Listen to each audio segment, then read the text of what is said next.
Nós paramos em algum ponto aí que era para dar continuidade ou não? Não, né? O Espírito, então, é o que nós estamos tratando. O Espírito é a parte do homem que entende as coisas de Deus, entende as coisas espirituais. Mas eu parei na leitura aqui.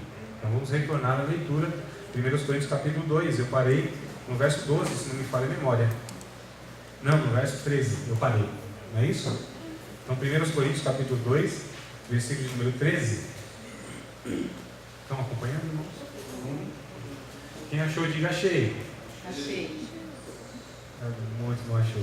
Ora, o homem natural não compreende as coisas do Espírito de Deus, porque lhes parecem loucura, e não pode entendê-las, porque elas se discernem espiritualmente. Olha como é clara a Bíblia.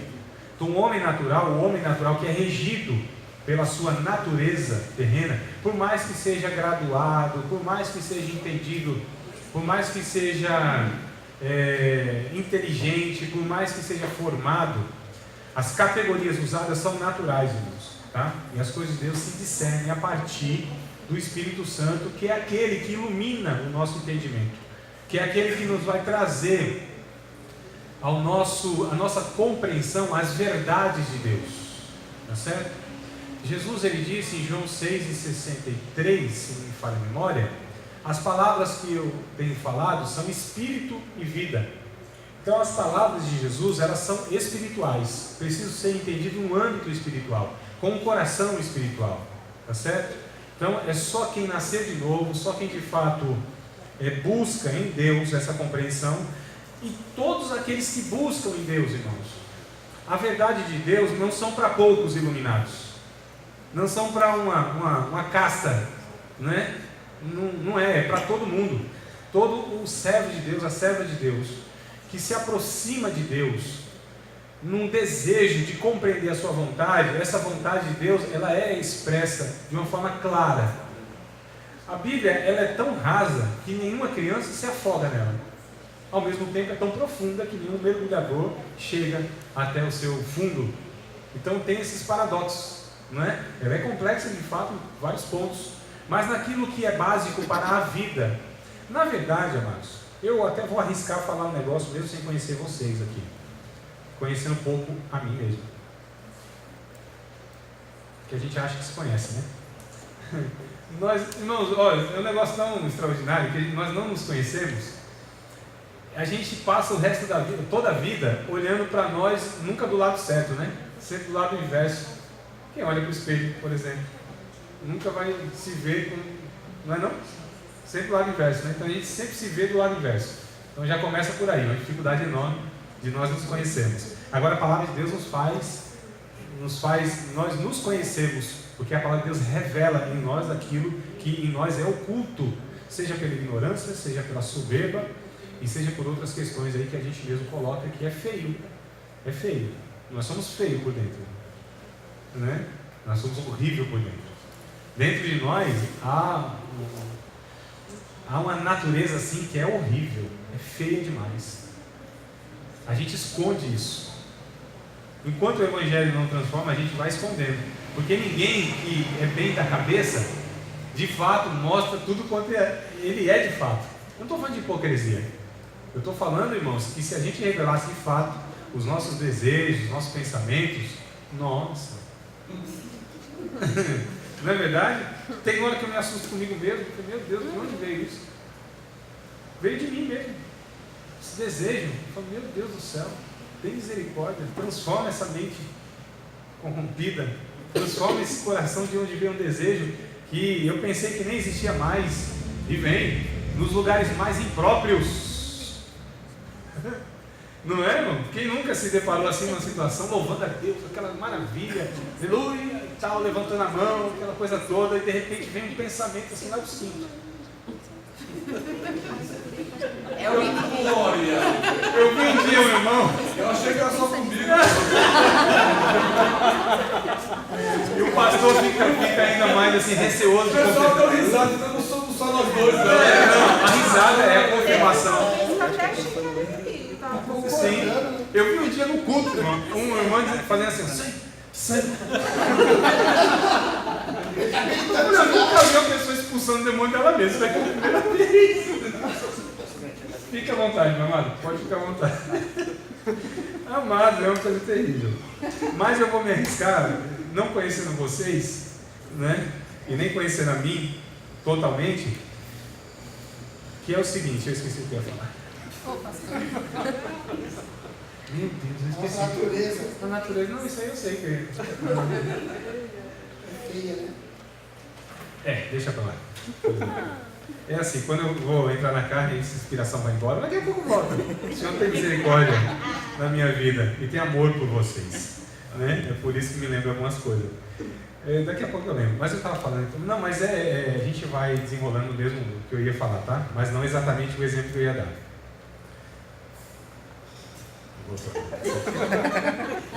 Nós temos essa velha. Nós somos feios, eu estava falando isso, né?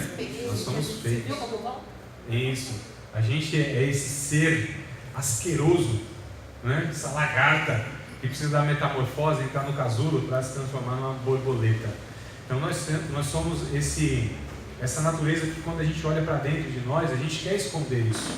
Porque nós somos isso mesmo. Se o Espírito Santo não refrear em nós, porque a nossa alma, essa alma que não tem o Espírito de Deus, colocando outros valores, princípios e outras categorias e dando condições também. Porque assim, irmãos, ninguém é capaz de fazer a vontade de Deus por si mesmo. Nós precisamos da ajuda do Espírito Santo. Nós precisamos de fato receber esse upgrade espiritual, ou seja, o Espírito Santo vindo e nos dando condições do nosso homem interior para que a gente se incline para a vontade de Deus. Porque a Bíblia diz que o velho homem se inclina para as coisas da carne e o Espírito se inclina para as coisas de Deus. Inclusive, esse se opõe um ao outro para que a gente não faça o que quer, não é? Mas se nós andamos em Espírito, diz a Bíblia, Gálatas 5, 16 e 17, aí nós vamos fazer a vontade de Deus. A inclinação para a nossa velha natureza, nossa, a gente vai ler inclusive agora, porque eu não lembro delas todas, e são muitas. O fruto eu até lembro, são menores, ou são menos, né? São elencados em menos, são 9 aspectos do fruto, não são 9 frutos. Eu comparo uma mexerica que tem 9 gomo, né, mano? Tem 9 gomos, mas o fruto é um só. Lá está no singular, inclusive. Não são os frutos do Espírito. É o fruto do Espírito. Tá certo? Mas vamos ler o texto de Gálatas, que a gente vai perceber lá que esse velho homem, essa velha natureza, a gente está estudando quem é o homem, né? Então, esse velho homem, essa velha natureza é inclinada a não fazer a vontade de Deus. E olha só quantos desejos, quantos pecados que são manifestos aí nessa velha natureza. No verso 19, né? Gálatas 5, capítulo 5, versículo 19. Gálatas 5, 19. Porque as obras da carne são manifestas, as quais são prostituição, lascívia, impureza, idolatria, feitiçaria, inimizade, porfias, emulações, iras, pelejas, dissensões, heresias, invejas, homicídios, bebedias, glutonarias e coisas semelhantes a estas, acerca das quais vos declaro, como já antes vos disse, que os que cometem tais coisas não herdarão o reino de Deus. Então olha só as manifestações da velha natureza, irmãos, tudo horrível, tudo feio, né? E a gente quer esconder isso. Nós não mostramos quem nós somos porque temos vergonha daquilo que somos, e Deus nos salvou não do que fazíamos, porque inclusive muitas coisas ainda nós fazemos, talvez não na mesma proporção, mas nós fazemos. Algumas não fazemos, nós continuamos tendo desejo, porque desejo e pensamento é uma coisa que eu não decido ter, eu decido alimentar e praticar essas coisas, mas ter pensamento, irmão, eu não consigo controlar esse negócio. Martinho Lutero, o grande reformador protestante, ele disse que eu não posso evitar que um passarinho sobrevoe sobre a minha cabeça, eu posso evitar que ele faça ninho, não é, irmão? Agora os pensamentos, tem uns que vêm aí que a gente não sabe mesmo de onde veio, ou sabe, né? Só que assim, entre eu pensar e fazer, aí tem outra história que é o que a gente vai falar na semana que vem, se der tudo certo, né? São os passos aí do pecado. Agora a questão é assim, irmãos, Deus então está nos salvando de quem? De nós mesmos. Nós pecamos porque somos pecadores ou somos pecadores porque pecamos? Eu perguntei isso para vocês já? Não? Os dois. Será? Ou é um ou outro, não tem como ser os dois. Não. Nós somos pecadores. Tostinho esse é fresquinho porque vem. Isso é um comercial antigo, a maioria nem sabe. Tudo novo, né? Com certeza eu não sei. É o segredo de vocês. Não, vocês não podem saber de um negócio desse, né? É a mesma coisa um dia eu fui apresentar o livro, né? Do meu livro novo. É esse no miolo, mas a capa era outra porque é o meu seminário e tal. Eu disse, ó, não solta as tiras, não tem cheiro, não deforma. Aí ficaram olhando para mim assim. Ó, alguns entenderam aqui. Já está denunciando também a sua idade. Morreu até o garoto propaganda, né? Eu estava perguntando o quê? Perguntei o quê? Porque pecamos ou pecamos porque somos pecadores? O que vocês acham? Pecamos porque somos pecadores. Não é porque eu peco me torno pecador? Não. Não? Nossa natureza é pecaminosa. Nós somos pecadores porque Então, eles pecaram. se tem uma coisa certa na minha vida, é que eu não posso deixar de pecar. Eu não tem como, é a minha natureza. Eu peco, porque eu sou pecador. Então Deus não se surpreende conosco, porque Ele conhece a nossa natureza. E Deus nos salvou não só apenas do que nós fazíamos, e sim do que nós éramos. Então Deus me salvou de mim mesmo, da minha natureza pecaminosa. Porque inclusive, salvo, eu ainda continuo praticando, pensando e desejando aquilo que é pecado. Sim ou não, irmão? Sim. Não é? Agora Deus me salvou, está me salvando e me salvará. São estágios que a gente chama na salvação, né, na matéria de soteriologia, que é de salvação, que nós somos justificados, regenerados, santificados e seremos glorificados. Mas em tudo isso aqui, irmãos, a gente está sendo salvo. Fomos salvos no passado, somos no presente e seremos no futuro. Parece ser complicado, mas não é tanto assim não. Porque assim, nós somos salvos da condenação do pecado. Já fomos salvos na cruz do Calvário. E eu hoje sou salvo, apesar de mim mesmo. Eu sou salvo, porque eu fui na cruz do Calvário salvo. Estou sendo, porque ainda o Espírito Santo está me santificando em um processo que a gente chama de santificação, onde em mim o Espírito Santo está construindo Jesus, o caráter de Jesus, o fruto em mim está sendo cultivado. E eu serei, porque eu serei salvo da presença do pecado.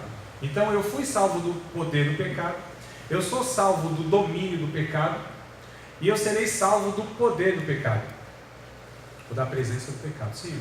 Quando Paulo pede que Deus tire aquele espinho, seria quando Deus fala, minha graça te basta, seria mais ou menos por causa disso, porque praticamente ele queria tirar, queria ser mais santo do que ele se imaginava, né, por dizer assim. Não exatamente.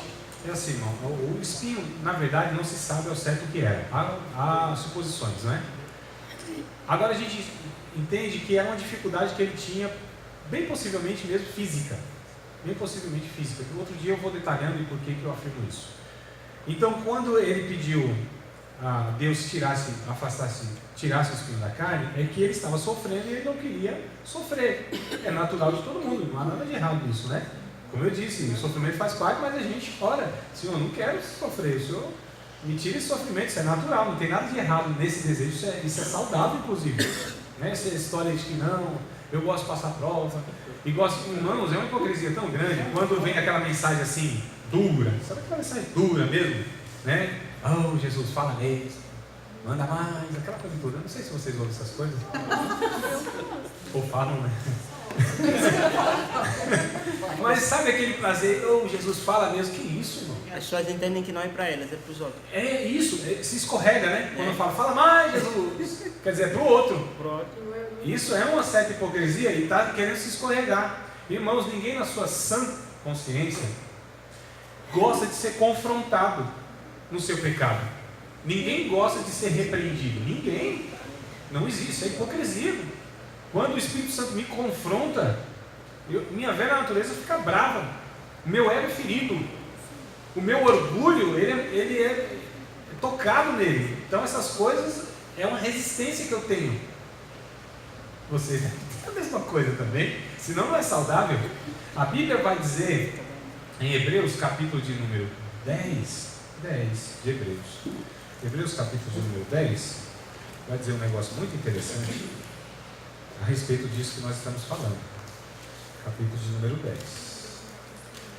Irmãos, quando eu já vou combinando isso com vocês. Quando eu falar capítulo 10 é 12, tá? Entendeu? 12. É 12. Capítulo número 12. Eu não avisei isso para vocês ainda, né? Então é 12. Capítulo número 12. Versículo número 5 em diante. Vamos lá. Aleluia. Louvado seja o nome do Senhor. Vamos lá. Capítulo de número 12, versículo de número 5 de Hebreus. E já vos esqueceste da exortação que argumenta convosco como filhos. Filho meu, não desprezes a correção do Senhor e não desmaies quando por ele fores repreendido, porque o Senhor corrige o que ama, açoita qualquer que recebe por filho. Estou no verso 7 agora. Se suportais a correção, Deus vos trata como filhos, porque que filho que há que o pai não corrija? Mas se estáis sem disciplina, da qual todos são feitos participantes, sois então bastardos e não filhos. Além do que, tivemos nossos pais segundo a carne para nos corrigirem, e nós o reverenciamos. Não nos sujeitaremos muito mais ao Pai dos Espíritos para vivermos, porque aqueles, na verdade, por um pouco de tempo, nos corrigiam como bem lhes parecia, mas este, para nosso proveito, para sermos participantes da sua santidade. Olha o verso 11 que vai dizer. E na verdade, toda a correção ao presente não parece ser de gozo, senão de tristeza, mas depois produz um fruto pacífico de justiça nos exercitados por ela. Então toda a repreensão, toda a correção ao presente momento não parece ser de alegria, tá certo? É um confronto contra a nossa velha natureza, nosso orgulho, nossa empáfia, nossa posição, nossa imagem, não é? E a gente tenta, opa, não é comigo, ninguém percebeu, né? Aí o Espírito Santo sabe o endereço certo e vai corrigindo. Então, aí, aqueles que reconhecem e se desarmam, aqueles que se humilham, aí sim um fruto nasce pacífico na sua vida. Aí sim há uma transformação.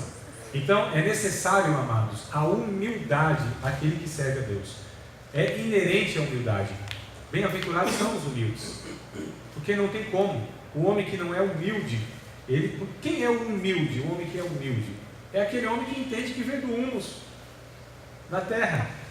Humus, é isso, é o ser humano, é uma entidade, o ser, né? E o humano vem de humus também, que é terra, é do barro, o chão que está sobre os nossos pés.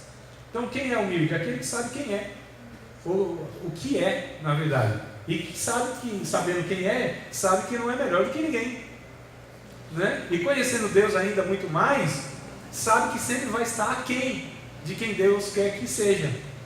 Então não há como se orgulhar no Evangelho, não tem como, é impossível, irmãos. Jamais. Eu sempre tenho que ter a noção de que eu não sou a pessoa que Deus quer que eu seja, eu sempre estarei aquém. Mas para que a gente não entre no desespero, eu também lembro que hoje eu não sou a pessoa que eu era. Mas a alegria maior que eu tenho é de saber que hoje eu não sou a pessoa que Deus me fará ser um dia.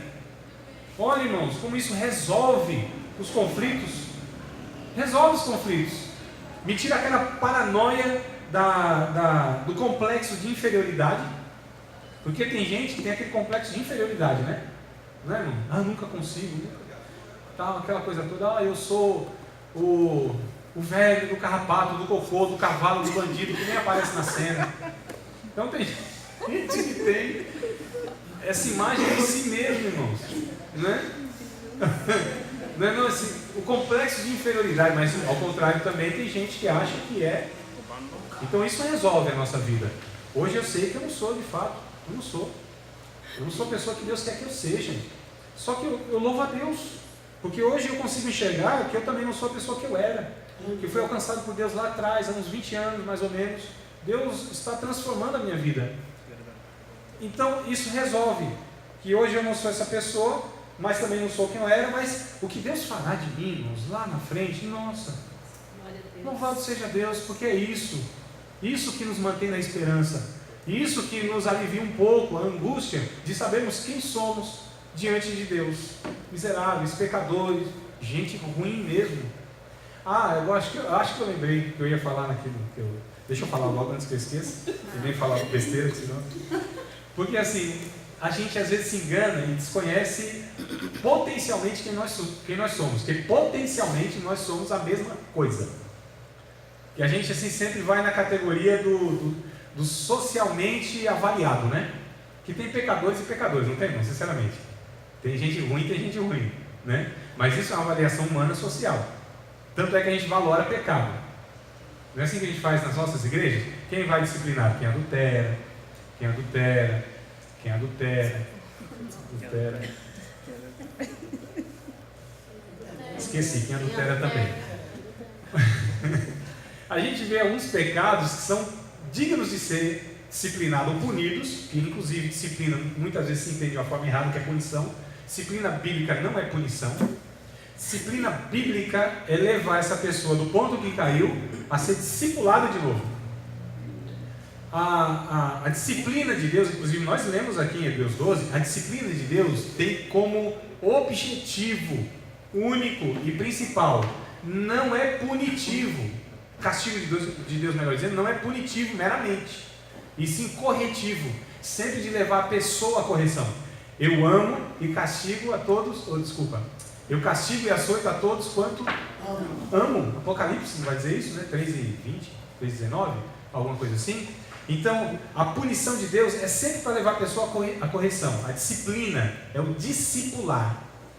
A disciplina que ela é punitiva, ou é vingança, ou é outra maldade, ou é carrasco, né?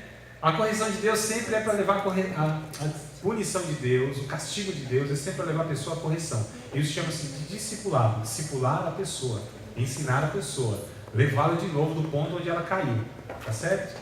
É igual a gente, né, que tem filho, né? Toda vez que a gente vai corrigir os nossos filhos, sempre é nessa intenção, né, de ensiná-los. Jamais é para descarregar raiva, faltar paciência, perder uma batalha intelectual contra crianças de 3 anos. Faltou, a gente dá palmada e tudo. Não é não? É assim, né, irmão? Então a nossa disciplina humana é falha.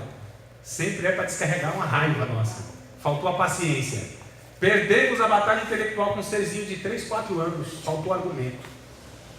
Todas as vezes, irmãos, que nós usamos, quase todas as vezes, para não ser justo, que nós usamos a correção física, é porque nos faltou argumento, inteligência contra aquela criaturinha. Paciência. Porque não é possível, que a gente é incapaz. Falta-nos o argumento, a maturidade vivencial para levar uma criança de 3, 4, 5 anos a entendê-la, que não é daquela maneira que se faz as coisas.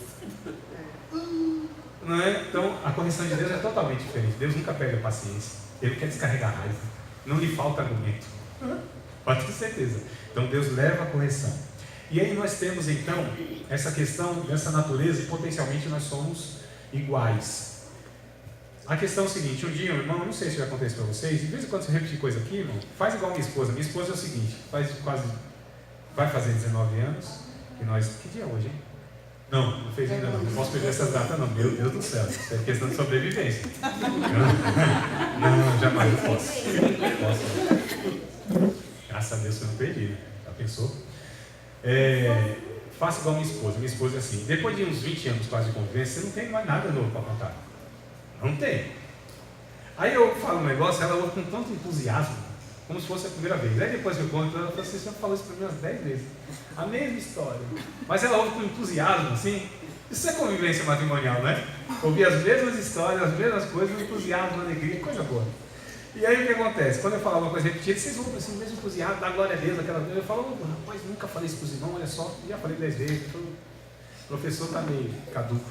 Mas é o seguinte, se eu falei, vocês então finjam, não finjam não, que é feio fingir. Mas assim, um irmão está passando dificuldade, deixa eu olhar para a cara de vocês, que aí vocês já vou saber se vocês sabem não. O irmão está passando dificuldade, ele estava desempregado, quase sendo despejado, aluguel atrasado, né? Os filhos sem se alimentar direito, a esposa lá pressionando ele, e foi na casa de outro irmão. E esse irmão que tinha recebido ele saiu do cômodo, foi para outro cômodo, só que tinha um dinheiro lá fácil, o irmão foi e pegou. Já aconteceu para vocês? Não. Amém. Aí foi, pegou o dinheiro, pôs no bolso, foi embora. No meio do caminho, o Espírito Santo volta, pegou o que não era seu. Aí ele falou, meu Deus do céu, voltou, bateu na porta do irmão. Falou, meu amado, quero voltar aqui. Ô, irmão, o que aconteceu? Esqueceu alguma coisa aqui? Ele falou, não, eu preciso falar com você. Entraram os dois, ele falou assim, eu peguei o dinheiro seu, está aqui o dinheiro. Então, o irmão falou assim, tranquilo, resolvido, só não se preocupa não. Não, mas eu quero explicar o porquê que eu peguei. Eu falei, não se preocupe, já devolveu, se arrependeu, está tudo em paz, está tudo certo, está perdoado. Não, mas eu quero te explicar o porquê que eu peguei esse dinheiro. Não, eu já sei porque você pegou, não se preocupa não. Você sabe? Sei, você pegou porque você é ladrão. Não. Sou ladrão não. Eu vou te contar. Eu estou passando dificuldade lá em casa, estou para ser despejado, meus filhos sem se alimentar direito, minha esposa me pressionando. Eu peguei porque eu estou vivendo essa situação difícil. Falei, não, irmão, você pegou porque você é ladrão. Falei, não, irmão, não peguei, não. Falei, irmão, fique em paz, você já devolveu, está perdoado, está tudo certo. Isso aqui fica entre nós, amém. Eu entendo. Não, irmão, mas você está me chamando de ladrão? Não, você é ladrão. Aí eu falei, vamos fazer o seguinte. Então vamos decidir aqui se você é ladrão ou não é ladrão. Se Jesus estivesse com o seu aluguel atrasado, seus filhos passando dificuldade, sua esposa pressionando, Jesus pegaria o dinheiro? Não pensou, não, Jesus não, mas você sim precisa ser ladrão. Sabe o que o irmão está falando para o outro? Em cada um de nós tem um ladrão, tem um adúltero, tem uma pessoa ruim. Potencialmente nós somos tudo isso, está dentro de nós, irmãos, faz parte da nossa natureza. Viemos da mesma massa, do mesmo barro. Esse é o ser humano, por isso precisa ser resgatado. É que a graça de Deus, inexplicavelmente, na vida de muitas pessoas que ainda nem entenderam o Evangelho, refreia essa potencialidade. Aí a gente olha para um estuprador de criancinha, a gente fala assim, miserável. A gente quer fazer justiça com as nossas próprias mãos e matar lixar, não é? Mas nós somos também potencialmente um estuprador. Ah, não, eu não faço isso. Sabe por que não faz? Porque a graça de Deus refreia isso em nós. Nós cristãos muito mais. Mas talvez nós na sociedade não praticávamos essas questões, porque o Espírito de Deus, mesmo nós não conhecendo a Deus, refreava isso em nós. A graça comum que nós chamamos na teologia. Graça comum. A graça comum é a ação de Deus sobre a humanidade, refreando a potencialidade do pecado em todos os seres humanos. Porque se Deus deixasse, a Deus dará? O ser humano, irmãos, como estávamos aqui? Igual Sodoma e Gomorra. Pior que Sodoma e Gomorra. Como estava a humanidade, não tinha chegado nem até aqui. Nós tínhamos nos destruído uns aos outros e o último que sobrasse se matava, de tão ruim que é. Pastor, então dá para a gente entender que as leis, não são para punir, são para proteção. A lei humana e a lei de Deus também, foi estabelecida. Exato. A lei tem uma função: refrear o mal e recompensar o bem. Então a lei faz isso. Só que a lei por si só não é suficiente para transformar a vida. É por isso que o Evangelho vai lá na raiz. É por isso que quando eu disse incompletamente no começo da aula, é que Jesus disse, olha, a lei não falava assim, que quem cobiça, aliás, quem adultera, quem mata, é réu do fogo do inferno. Jesus disse, só aquele que no seu coração desejar. A mulher que não é sua, já cometeu adultério. Só aquele que desejar mal no seu coração, a respeito de outra pessoa, já é passível do fogo do inferno, já é homicídio, irmão. Joãozinho, nosso irmão amável, na sua primeira epístola, falou, aquele que aborrece o seu irmão é homicida, é assassino, e não tem parte no reino dos céus, irmão. Olha só, então Deus vê o pecado em nós de uma ótica totalmente diferente. A gente vê quando o negócio já aconteceu, Deus vê lá no âmago. Então, o que Jesus falou aí, ele quis mostrar para todo mundo que não tem bonzinho na terra. Não. Não tem bonzinho. Eu estava jamais explicando tudo. Aí quando chegaram até Jesus, disse assim, bom mestre, o que hei de fazer para herdar a vida eterna? Jesus fala assim, bom? Não me chamas bom. Só Deus é bom. Não é que Jesus não era bom, é que o homem que estava se aproximando de Jesus, ele estava vendo Jesus como mais um rabi, como mais um líder religioso. Se ele reconhecesse Jesus como Deus, aí Jesus tinha falado, eu sou bom mesmo. Não tem problema nisso. Né? Só que não tem, o ser humano não é bom, irmãos. Lembra quando eu vou encerrar aqui a aula, tá? Lucas, capítulo de número 2, a gente encerra com esse texto, não falo de nenhum texto, que passar disso é de procedência Lucas, é que eu sou tentado a falar até umas horas, né? Mas preciso me disciplinar aqui.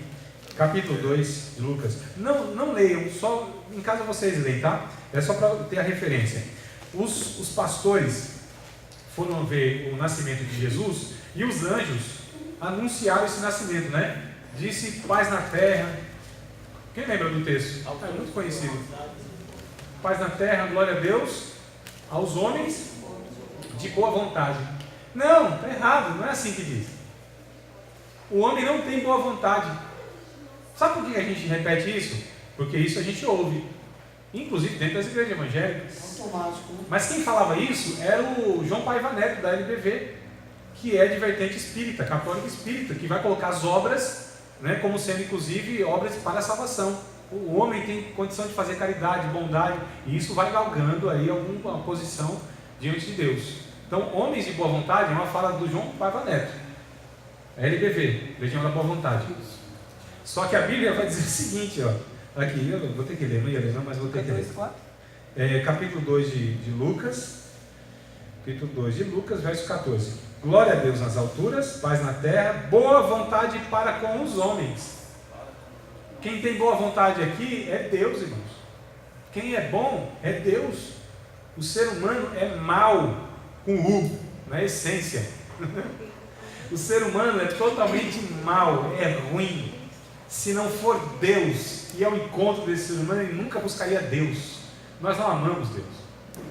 É Deus que nos amou primeiro. Nós não fomos ao encontro de Deus, foi Deus que veio ao nosso resgate. Nós não fizemos nada para Deus, é Deus que fez tudo. Ele é o autor e é o consumador de tudo isso. É Ele que principiou a salvação e Ele que levou a cabo sozinho. O homem não tem parte em nada, tudo é pela graça. Graça é um favor que ninguém merece, favor imerecido. Isso é evangelho, é graça de Deus. Fomos alcançados sempre, nós somos amados, cuidados, aliás, nós fomos criados, nós fomos mantidos e nós fomos resgatados por causa e unicamente por causa da bondade de Deus. Porque se fosse pelo ser humano, por nós, irmãos, nós somos e fomos inimigos de Deus. E Ele nos amou mesmo assim. Poderia ser que alguém que tem um amigo amasse e pegasse sua vida. Mas Deus, Ele nos amou sendo nós inimigos. Não é? Aí sim é amor, irmão. Então Deus, Ele tem todo o mérito. Deus é gracioso e o homem é ruim na sua essência. Está sendo salvo de si mesmo.